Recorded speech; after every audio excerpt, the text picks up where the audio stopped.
all the moves will be over here on the screen so you can clearly see them.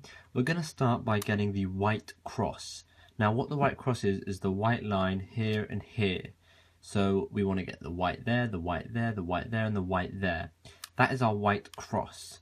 Now we're going to start with it facing upwards like this. So the white at the top.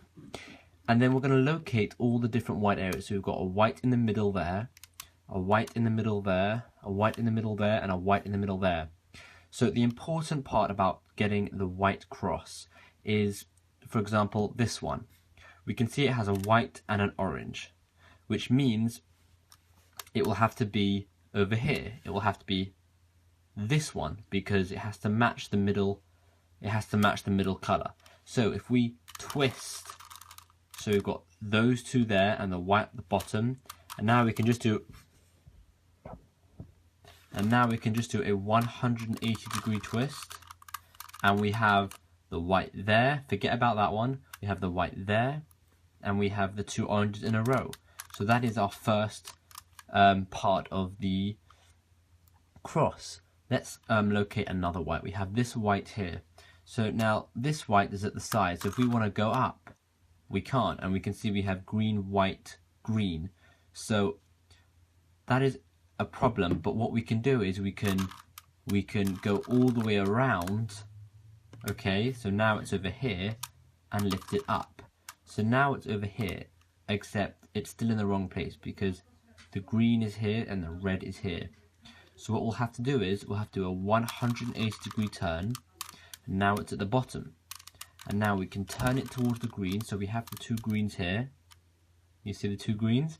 And now you can just do another 180 turn. And we have this one. So now we have this part of our cross. So we can see the green and the orange. So now let's locate another one. So now we have this one here. So this one is easy because we already have the two blues. So all we have to do is just twist it up. And that was easy. And now the last one, which is here. So again, we can't do that. So what we can do is we can twist this. So now it's here. And now you can go up. But the problem is they are all in the wrong section now. So firstly, let's twist these back. So now this is in the right, this is in the right, this is in the right, and this is in the right. So we have our white cross. So we are now done for the first video. This video is just getting the white cross. And remember, it's very important when you get your white cross to make sure the color of that edge is the same as the color in the middle. So in case you're not understanding all the different terminology with the edge pieces and the middle pieces and the colors in the middle, in the beginning video I have explained all of this so that you can easily understand it. In the next section we're going to get all the white corners. See you in the next video.